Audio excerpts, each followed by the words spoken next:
Hi lovelies, இது நீங்கள் guess பண்ணியிருப்பீங்க இந்த இடம் என்னன்ட்டு. இது ஒன்றும் இல்லை, பல்லாவரம் சந்தை. நிறைய பேர் கேள்விப்பட்டிருப்பீங்க. வெள்ளிக்கிழமை மட்டும்தான் போடுவாங்க இந்த சந்தை. இதில் காய்கறி, செடிங்க, பேர்ட்ஸு, அப்புறம் டாக்ஸு, அந்த மாதிரி எல்லாமே இருக்கும். அப்புறம் செகண்ட் ஹேண்ட் பொருளும் இருக்கும். அப்புறம் ஃபர்னிச்சர்ஸ் அந்த மாதிரி எல்லாமே இருக்கும். பார்த்தாலே உங்களுக்கு தெரியும். நான் எதுக்காக போனேன்னா, ஒரு டாக் வாங்குறதுக்காக போனோம்.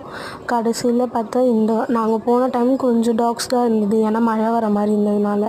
இந்த கோழி பாருங்கள், கோழிக்கு ஃபங்கு வச்சு இப்போ தான் பார்க்குறேன் நான். செம்மையாக இருந்தது. டிஃப்ரெண்ட்டாக இருந்தது எல்லாமே. அப்புறம் போய் பசிக்கிற மாதிரி இருந்ததுன்ட்டு அவுள் உருண்டை வாங்கி சாப்பிட்டு அப்படியே போய் கடையை பராக்கு பார்த்துட்டு கிளம்பியாச்சு. அப்புறம் டாக் வாங்கினோம்ல, கடைசியாக ஒரு டாகை ஃபைனல் பண்ணி நாங்கள் வாங்கிட்டோம். ஃபுல் பிளாக்கில் 4K சொன்னாங்க, 5K சொன்னாங்க, 4Kல வாங்கிட்டோம் நாங்கள். அப்புறம் வீட்டில் வந்து பாருங்கள் அவரோட அட்டகாசத்தை நீங்களும் போய்